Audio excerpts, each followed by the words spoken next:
Dear students, welcome to doctor Mukesh Vashishtha commerce classes channel. आज हम एक वेरी इंपॉर्टेंट टॉपिक करने जा रहे हैं जो कि +1 से लेकर जब तक हम कॉमर्स पढ़ते जाएंगे तब तक वो chapter very very important chapter है। वो है जर्नल एंट्रीज।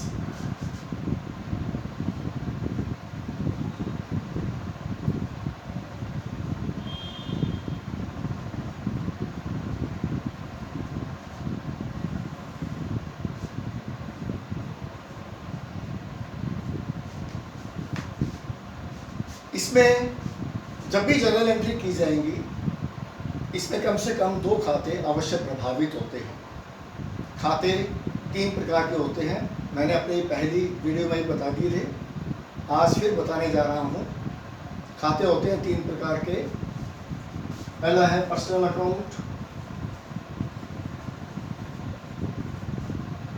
दूसरा है रियल अकाउंट और तीसरे हैं nominal accounts.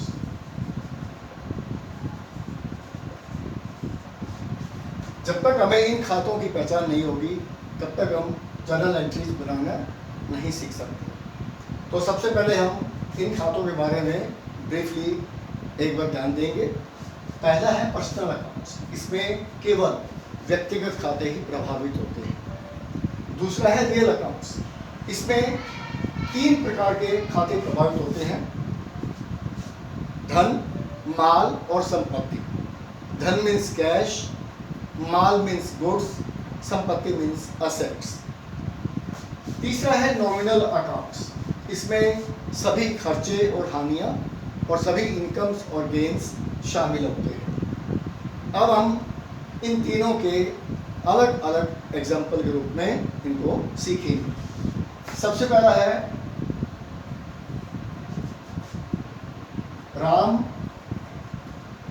Started business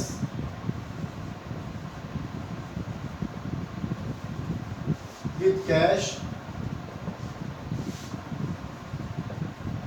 ₹1 lakh।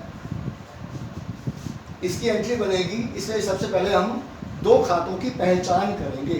इसमें कौन कौन से 2 खाते प्रभावित हो रहे हैं। एक तो खाता प्रभावित हो रहा है हमारा राम का और एक खाता प्रभावित हो रहा है हमारा कैश का। तो राम क्या है? राम है पर्सनल अकाउंट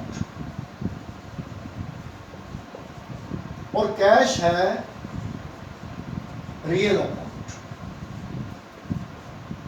इसका मतलब जब इसकी हम जर्नल एंट्री बनाएंगे, इस ट्रांजैक्शन की जर्नल एंट्री बनाएंगे तो हमें 2 खातों के नियमों की तरफ ध्यान देना पड़ेगा। राम क्या है? पर्सनल। और पर्सनल अकाउंट का नियम क्या है? डेबिट द रिसीवर और क्रेडिट द गिवर। अब इसलिए राम ने जब व्यापार शुरू किया है तो राम ने पैसे दिए हैं और व्यापार में पैसे आए हैं। दूसरा अकाउंट हमारा क्या कहता है? Real account. Debit what comes in, credit what goes out. तो कैश कम्स इन है और राम गिवर है। तो हम क्या करेंगे? कैश को करेंगे debit, cash account debit to capital account. जब भी कोई व्यवसाय आरंभ किया जाता है किसी व्यक्ति के द्वारा, हम कैपिटल अकाउंट को क्रेडिट करते हैं और ये आ जाएगा 1 लाख इधर और 1 लाख इधर। For goods for business started with cash.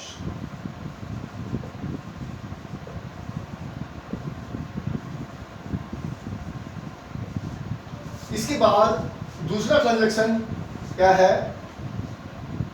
Purchase goods for cash for ₹40,000। 40,000 का हमने माल खरीदा है नकद। इसमें 2 खाते प्रभावित हैं, एक तो परचेज अकाउंट, एक कैश अकाउंट, और दोनों ही रियल अकाउंट से संबंधित है। इसका मतलब एक चीज आई है, दूसरी चीज गई है। तो क्या आया है? जब माल खरीदेंगे तो माल आएगा और पैसा जाएगा। तो माल आएगा, इसको करेंगे debit purchase account debit to cash account 40,000। समझ गए स्टूडेंट्स। तीसरी एंट्री है वेजेस पेड। ये मैंने इसमें नॉमिनल अकाउंट्स को भी शामिल किया है। इसके में दो खाते प्रभावित हैं, तो वेजेस अकाउंट और एक कैश अकाउंट। वेजेस क्या है? खर्चा, और कैश क्या है? Real account. तो खर्चे में हम शामिल करेंगे नॉमिनल अकाउंट का नियम। नॉमिनल अकाउंट का नियम क्या है? Debit all